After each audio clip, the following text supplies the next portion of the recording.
지난 정부에서 이뤄진 대통령 관저 이전 추진 과정에서 과거 윤석열 피고인이 자신의 최측근인 총무비서관에게 무려 약 1시간 반 동안 크게 화를 내며 욕설까지 했던 것으로 파악됐습니다. 이런 가운데 객관적 근거도 없이 관저 내부 공사 예산이 당초 책정된 것보다 거의 3배나 늘어났던 정황도 확인됐는데요. 구승은 기자의 단독 보도입니다. 관저 이전 업무를 잘 안 챙긴다며 윤석열 전 대통령이 윤재순 전 총무비서관을 혼냈다는 대통령실 관계자의 진술을 구속영장 실질심사 과정에서 윤 전 비서관 본인도 시인한 것으로 확인됐습니다. 당시 윤 전 대통령은 윤 전 비서관에게 전화를 걸어 언성을 높이다 욕설까지 했던 것으로 전해졌습니다. 통화는 1시간 반 가까이 이어졌다고 합니다. 20억 원대의 관저 이전 예산 불법 전용 의혹과 관련해 오늘 윤 전 비서관을 비롯해 이상민 전 행안부 장관과 김대기 전 대통령 비서실장, 김호진 전 관리비서관을 재판에 넘긴 2차 종합특검은 이 통화를 윤 전 대통령과의 공모관계를 입증할 핵심 연결고리로 보고 내용을 규명하는 데 수사력을 모으고 있습니다. 윤 전 대통령에 대한 추가 소환도 검토 중입니다. 여기에 특검은 객관적 근거도 없이 관저 내부 공사 예산이 늘어난 정황도 확보했습니다. 원래 책정됐던 예산은 14억 4천만 원. 하지만 김건희 씨와 친분이 있는 무자격 업체 21g은 거의 3배에 달하는 41억 1,600만 원을 요구했는데 현장 실측도 하기 전에 21g이 이 견적부터 산출했다는 진술이 나온 겁니다.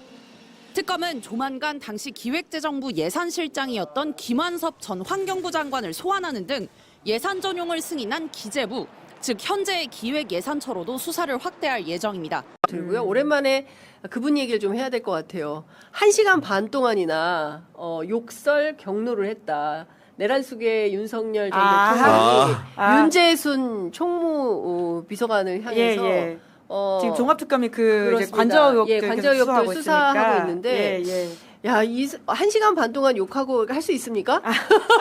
그것도 쉬운 일은 아닌 것 같아요. 경로를 1시간 반 동안 이어서 한다는 것도 그것도 쉬운 일은 아니잖아요. 근데 그분 늘 말씀이 많으셔가지고 58분 이야기한다. 59분 대통령. 59분 대통령으로 알려져 있지 않습니까? 그게 과거에 처음 캠프 대변인했던 조선일보 기자 출신이 폭로해가지고 화제가 됐던 말인데 뭐 그러한 말하기 좋아하고 뭐라고 할까요? 그 이후에 권력을 잡고 나서 굉장히 좀 흉악해진 어떤 여러 가지 행동을 했던 모습들을 보면 충분히 가능한 진술이지 않을까라는 생각이 들긴 합니다. 그래서 저는 깜짝 놀랐어요. 1시간 반 동안 무려 90분간 라이브로. 그리고 이제 욕설. 한동수 이제 변호사가 본인이 겪었던 이제 검찰총장 윤석열에 대한 이야기를 많이 한 바가 있는데, 그러니까 여러모로 본인이 이제 몰렸을 때 사람이 들어오라고 한다면은 뭐 책상에 발을 올리고 굉장히 아주 이제 포악한 말을 한다라고 하잖아요. 그러니까 그것이 겹치고 겹친 장면들을 보면 그러니까 충분히 가능한 일이었을 것 같고요. 남는다. 대통령으로서의 권력자 자리는 사실 최고 자리이기 때문에 과거보다 더 나쁜 모습으로 발현되지 않았을까 싶기도 합니다. 저는 그거 그리고 제가 사실 이거 우리 워낙 선거 상황이 중요해서 이 얘기를 잘 못했는데 윤재순이라는 사람이 구속됐을 때 굉장히 의미가 있었거든요. 왜냐하면 윤석열과 윤재순의 관계는 정말 불가분의 관계라고 보시면 됩니다. 윤재순이라는 사람이 총무비서관 때 예를 들면 국회 운영위원회에서 나와서 보여줬던 태도들 다들 기억을 하실 가능성이 높을 것 같은데 사실상의 어떻게 보면은 집안 살림을 책임지는 대통령 살림을 책임지는 그 윤석열의 복심 같은 존재고 윤석열의 수족 같은 존재입니다. 그런 사람이 구속이 됐는데 지금 이런 증언을 하고 있는 상황이었고 게다가 윤석열이라는 피고인에게 상당히 불리한 취지의 진술을 한 것으로 지금 의심이 되는 상황인 거잖아요. 그렇기 때문에 정말로 윤석열이라는 사람은 이제 더 이상 어게인이라는 말을 붙이기가 어렵게 됐다. 가장 가까운 사람마저도 윤석열과 다른 길을 갖고 있기 때문에 그런 상황적 맥락을 철저하게 보여준 상황이라고 봅니다. 그러니까 1시간 반 동안 경로하고 욕설한 다음에 달라진 것은 당초에 14억 4천만 원이었던 예산이 41억 1,600만 원으로 늘어났다는 것이고 당시에 말도 많고 탈도 많았던 무자격 업체죠. 21g한테 이게 넘어간 거다라는 겁니다. 결국에는 이제 본인과 부인의 이익을 위해서라면 그냥 붙잡고 1시간 반 동안 퍼붓고 욕해서 만들어내라고 하면 이렇게 만들 수밖에 예. 없었다. 결국에 이 관저 이전 공사라는 것이 이런 방식으로 다 뒤틀려져 있었던 거다라는 것이 이번에 2차 종합특검팀의 수사를 통해서 또 다시 한번 확인된 거다. 이런 말씀을 좀 드려야 될 것 같습니다. 게다가 김대기 비서실장도 구속이 됐고요. 그렇습니다. 그러니까 지금 2차 종합특검이 의외의 곳에서 성과를 내고 네. 있는 것인데, 예. 그러니까 지금 거기서만 지금 구속자가 꽤 두 그렇습니다. 명이나 지금 나와 있는 예. 상황이어서 어떤 식으로 대충 봐야 될 것 같고, 저는 윤석열 전 대통령 관련해 가지고는 어제 또 하나의 기사를 좀 주목해서 봤는데, 네. 그 뉴스타파 명예훼손 관련된 그렇습니다. 부분에 있어서 본인이 직접 증인으로 출석을 했다는 거잖아요. 뉴스타파 기자들을 꼭 네, 처벌해달라. 형사처벌해달라. 와, 그 대단하다라는 생각. 이게 사실은 그 전형적으로 기소가 잘못되어 있어서 이제 네. 공소 취소해야 된다라는 이야기가 나오고 있는 사건임에도 그렇습니다. 불구하고 본인은 명예훼손의 어떤 피해자라는 주장을 아직도 하고 있다라는 게 너무나 윤석열스럽다. 아니 이 수사 자체가 뭐 저희 회사도 당사였기 그렇죠. 때문에 당사자죠, 예. 경영신문도. 말씀을 좀 드리면은 예. 기본적으로 애초에 전례 없는 수사였죠. 검찰의 특수부를 동원해가지고 언론의 보도를 상대로 그것도 대통령의 명예를 훼손한 혐의로 그러니까요. 한 거였고, 그리고 시점적으로도 지금 본인 주장도 보면 굉장히 어이가 없는데 예를 들면 대선 이후에 누군가가 뭐 이렇게 잘못됐다고 말을 해줘가지고 이제 수사를 하게 된 것으로 알고 있다는 예. 것처럼 내용 잘 굉장히 모른다. 예. 거리감 있는 것처럼 말을 하는데, 대통령이 이거 뭐 윤재순 사건도 마찬가지지만은 뭐 예를 들면 일정 정도 개입이 없으면은 중앙지검의 특수부가 이런 수사를 과연 할 수 있을까?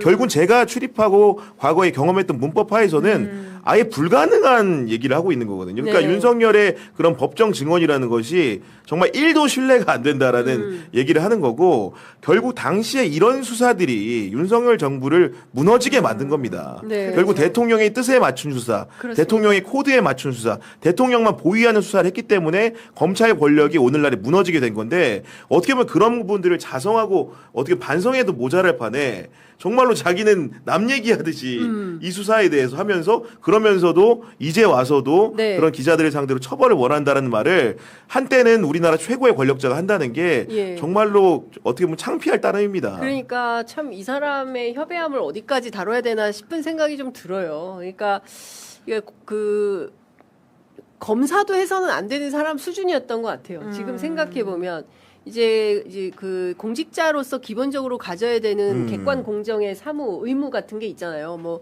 우리처럼 민간인이지만 기자를 하면서도 이렇게 객관 공정 의무를 이렇게 태생적으로 이거는 해줘야 돼라는 생각이 네. 드는데 이 사람 안에는 그조차가 없었던 것 같다라는 생각이 좀 들고, 상당히 극언이 많이 나왔어요. 당시에 이게 김기현.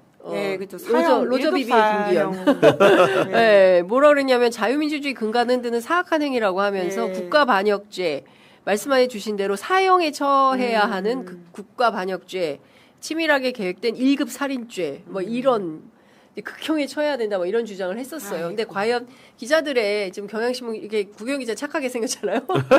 이렇게 열심히 후보 검증한 것에 대해서 공익적 업무에 대해서 이렇게 말도 안 되는 혐의를 덮어씌워서 한국 사회에서 완전히 이제 몰아내려고 했던 이런 행태들에 대해서 끊임없이 우리가 계속 이야기를 하면서 그때 네. 당시에 그런 행동들이 잘못되었다라는 것을 지적해야 될 것 같아요. 예. 네, 그 윤석열 씨 원래 하루 종일 재판 증인 받기로 했는데 증인신문 네. 어제 오전에만 있었다라고 하고요. 그래서 다음에 한 번 더 나온다고 합니다. 이제 그때는 좀 더 그 당사자들도 질문을 좀 할 수 있었으면 밀도 있는 좋겠다. 뭐 질의를 하지 않을까, 예, 네, 예, 예. 이런 생각이 들거든요. 그렇습니다. 한상진 기자가 직접. 그러니까요. 네. 조만간 저희 또 한상진 기자 직접 모셔서 마주한 윤석열에 대해서 어떻게 생각하는지 좀 물어봐야 되겠다라는 생각이 좀 들기도 합니다. 관저에 도대체 뭐가 있을까라고 항상 생각했었잖아요. 그래서 끝내는 다다미방? 스크린 골프장을 네. 알게 되었잖아요. 그래서 현대가 스크린 골프장, 그게 말이 됩니까 현대에게? 스크린 골프장, 그다음에 제가 찾아낸 다다미빵. 와. 다다미빵. 그런데 제가 사실은 다다미빵 답변 안 하면 뭐 말할 게 없었는데요. 히노키 땅 탁 던졌는데 탁 잡혔어요. 이제 그 얘기가 좀 있었고, 다다미빵은 어떤 제보를 받긴 받았으나 네. 예, 그래도 이자가 답변을 해야 되거든요. 21g 사진. 네. 예. 그래서 이 다다미빵을 저희가 찾았어요. 여기저기서. 그래서 다다미빵 넣었느냐라고 했더니 대답을 안 해요. 그래서 이 사진을 딱 들이미니까 예, 다다미빵 넣었습니다. 저 사진은 실제 대통령실 사진은 아니죠. 네. 그런데 그 다다미빵과 유사하게 이렇게 이제 사진을 찾아서 딱 그렇습니다. 보니까 본인의 기억에도 넣은 사진이 있으니까. 그러니까 아차 다 봤구나 이러고 딱 답을 하게 된 겁니다. 그래서 이제 명탐정 명탐정. 히노키탕, 다다미빵. 다다미빵이 도대체 왜 있습니까? 그러니까 대한민국 대통령 관저에 그걸 증축에 2층에 있답니다. 2층에 증축하고 그런 곳에다가 다다미를 깔고 그래서 도대체 무슨 짓을 한 겁니까? 그리고 히노키탕도 그리고 저희가 가서 차마 떼가지 못한 것들 있잖아요. 네. 그 정자잖아요. 정자. 그 정자는 일본풍의 정자입니다. 일본풍의 정자고 그 정자를 거기다 심어놓고 가고요. 그 정자하고 똑같은 사진이 든 족자를 거기다 걸어놓고 갔습니다. 그 족자도 일본풍인 거죠. 왜 이렇게 일본을 좋아하는 거죠? 족자도 지금 처음 말씀하시는 것 같은데 족자도 2개가 있었다 뭐 그렇습니다. 이런 것이죠. 그게 네. 이제 정자가 그려져 있는 족자잖아요. 그 정자가 들어있는 네. 족자. 네. 왜 남겨놓고 갔을까요? 왜 남겨놓고 갔을까요? 제가 추로 먼저 해볼까요? 네. 이것도 뭔가 주술적인 요소가 있어서 이거 다 훼손하고 갈 수 있었잖아요. 시간이 치우고 충분히- 가죠, 당연히. 치우고 훼손하고 갈 수 있는데 뭔가 주술적인 요소를 생각해 보니까 저걸 저대로 놓고 가면은 좋은 일이 생길 수 있다. 아, 놔두고 가면 아니 다 훼손하고 가버리면 되잖아요. 앞에 있는 정자도 개수영장이야 뭐 그걸 치우기가 어려웠다 하더라도 정자 정도야 치울 수가 있는데 왜 그걸 남겨놨느냐. 족자도 왜 치고 남겨놨? 갔어요. 근데 정자도 마찬가지인데 그렇지 예. 않은 거죠. 그러니까요. 네. 족자는 그럼 왜 2개가 무서운 있냐고 그 안에. 사람들이에요. 제가 이걸 자꾸 너무 음모처럼 가면 너무 이상할 수 있지만 저는 김건희나 윤석열은 우리의 상상 영역을 항상 벗어나기 때문에 저는 이번에 뭐 근정전이나 경회로 간 게 단지 구경만 하러 갔을까라는 생각이 드는 거예요. 그러네. 네, 이게 특히 저기 위에 용상에서 앉았다는데 그 용상은 지금까지 그 관람객도 그 근처에 못 가거든요. 그렇습니다. 세이프 가드 막아도 아무도 그러지 않았는데 거기 위에 올라갔다는 게 그게 약간 느낌이 쎄한 게 이게 용상이 국가 권위를 상징하는 왕의 자리고 뒤에 이제 1월 오봉도라고 그림 있잖아요. 이게 이제 같이 걸려 있는데 이게 천지 자연과 왕권이 이렇게 조화된다. 그래서 왕들도 당시 조선시대 왕들도 그 자리에 올라갈 때 그냥 오다다닥 올라간 게 아니라 가서 예를 갖추고 절을 하고 올라가서 앉아서도 절을 하고 뭐 그 자리에 있을 때도 함부로 일어나는 데가 아니었대요. 그리고 의미가 있는 데인데 종묘도 그렇고요. 여기도 그렇고요. 뭔가 이상한 짓거리나 훼손을 하려고 갔나? 뭐 이런 생각을 지을 그런 수가 생각이 없습니다. 들 수 있네요. 네, 네. 이상한 짓거리와 훼손과 그리고 곳곳에 일본식의 그 정이라고 하죠. 그런 것을 우리 주요 맥이 있는 곳마다 박아둔 것처럼 그렇죠. 그런 것을 그런 의심을 지울 수가 없네요. 네. 네, 오늘 김건희 씨 재판에서 명태균 씨가 증인으로 나와서 김건희를 향해서 나를 구속시킨 사람이다. 이런 얘기도 지금 했다고 그러고요. 김건희 씨가 6시 10분쯤에 건강 문제를 호소하면서 퇴정을 해서 김건희 씨 없이 증인 신문이 이어졌다라고 얘기를 했답니다. 그리고 막 고성이 오고 가고 막 사기꾼이다 어쩌다 막 이런 얘기가 지금 다 나왔다는데요. 지금 건진법사도 나 김건희한테 줬던 목걸이 여기 있다 또 자진서 갖다 내기도 하고 지금 갑자기 또 우리 임성근 씨도 갑자기 막 기도빨로 20짜리 비밀번호가 막 갑자기 생각이 나기도 하고 여러 가지 측면에서 지금 뭔가 좀 기류가 바뀌는 느낌이 조금 나기는 합니다. 임성근은 완전히 위증이고요. 네. 그리고 비밀번호를 기억 못하겠다고 했고요. 거짓말쟁이. 네. 아주 나쁜 사람이에요. 그들의 잘못으로 우리 최혜병이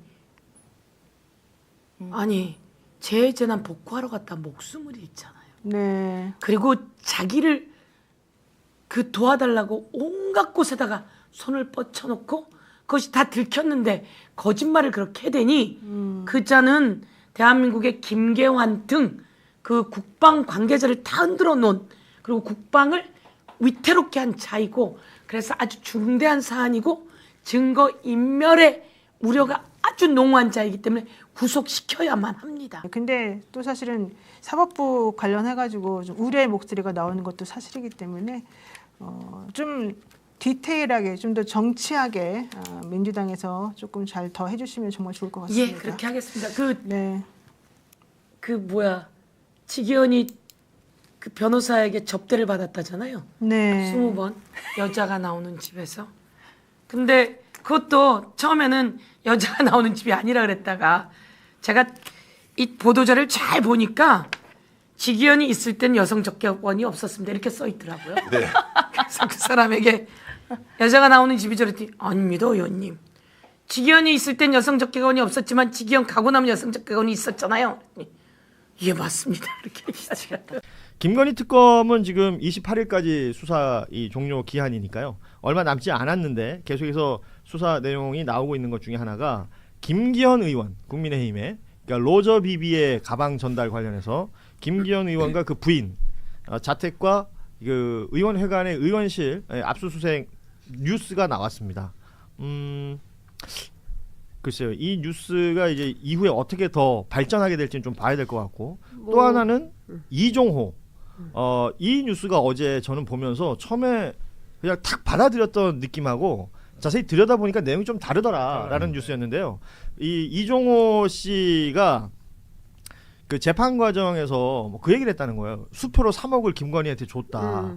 아 그래서 이게 와 서로가 이제 돈 벌었으니까 뭐 나눠 갖고 뭐 이런 거 했었나 보다라고 생각했는데 왜냐하면 뉴스 제목이 그렇게 달렸으니까 그 내막을 들여봤더니 조금 다른 내용이더라고요. 요거 우리 김정환 변호사 좀 설명이 가능할까요? 일단은 진술이 수표라고 나온 게 굉장히 좀 의미가 있거든요. 왜냐하면 이런 그 돈에 주고받은 그 거래 같은 경우는 사실은 입증이 거의 불가능하기 때문에 예. 제가 처음 변호사 되고 나서 배운 게 선배 변호사님한테 돈의 액수에 대한 그 액수가 있으면 그게 10,000원짜리로는 두께가 얼마, 예, 50,000원짜리로는 두께가 얼마 이런 정도의 느낌까지 그리고 봉투가 어떤 봉투였냐, 봉투에 인쇄가 뭐가 되어 있었느냐 이런 증언 하나 하나가 이런 돈과 관련된 범죄에서는 다 중요하다. 예, 왜냐하면 입증이 안 되니까요 그런 걸 신빙성을 맞춰야 되거든요. 예. 수표는 입증이 너무 쉬워요.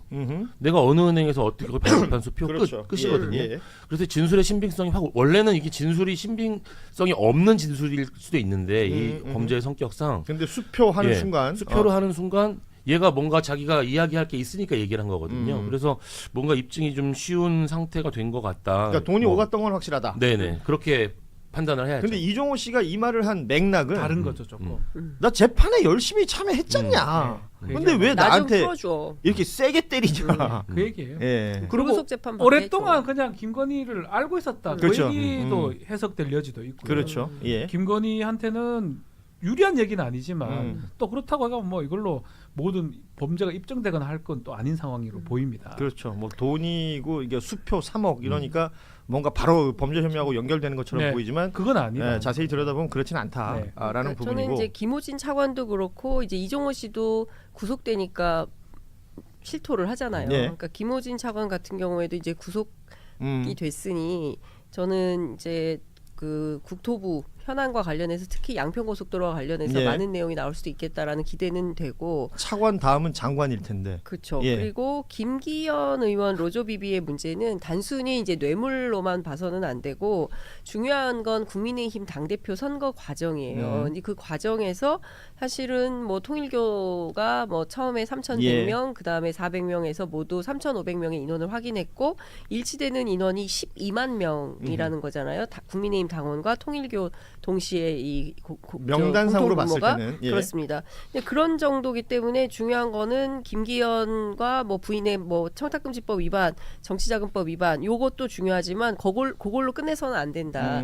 그리고 이 당대표 선거와 함께 뭐 그 과연 있었던 공천 개입 의혹 여기까지 쭉 한번 들여다보는 국민의힘 전반을 좀 들여다보는 사건으로 좀 커져야 되지 않을까. 근데 시간이 너무 없다라는 그렇죠. 생각이 좀 들고 28일 날 끝나기 때문에 저는 민중기 특검은 기한을 좀 바꿔서 그 연장해서 특검이 좀 더 수사가 진척돼야 되지 않을까. 이제 지금 구속된 사람들에 대해서 최소한 수사하려면 열나흘은 있어야 되는 거 아닙니까? 네. 그러면 이제 끝나는 거예요. 연말이. 그렇죠. 오늘이 그래서 벌써 며칠입니까? 17일이잖아요. 다양한 의견들과 아이디어가 나오는 것 같습니다. 지금 말씀하신 것처럼 특검을 유지한 채 연장해야 된다라는 의견도 있고 아예 새로운 특검법을 발의를 해야 된다라는 부분 혹은 이미 상존해 있는 수사기관에 검찰이 더해지는 이제 합수본 형태의 수사기관 왜냐하면 이제 영장을 청구하고 뭐 발부하고 해야 되니까 이 검사도 같이 있는 그런 구조를 얘기하는 분들도 있고 한데. 근데 저 요거 좀 얘기하고 싶은데 이제 그게 각 당마다 좀 달라요. 민주당은 2차 종합 특검을 하자는 예. 거고 하나의 특검 안에서 싹 다 모아가지고 하자는 거고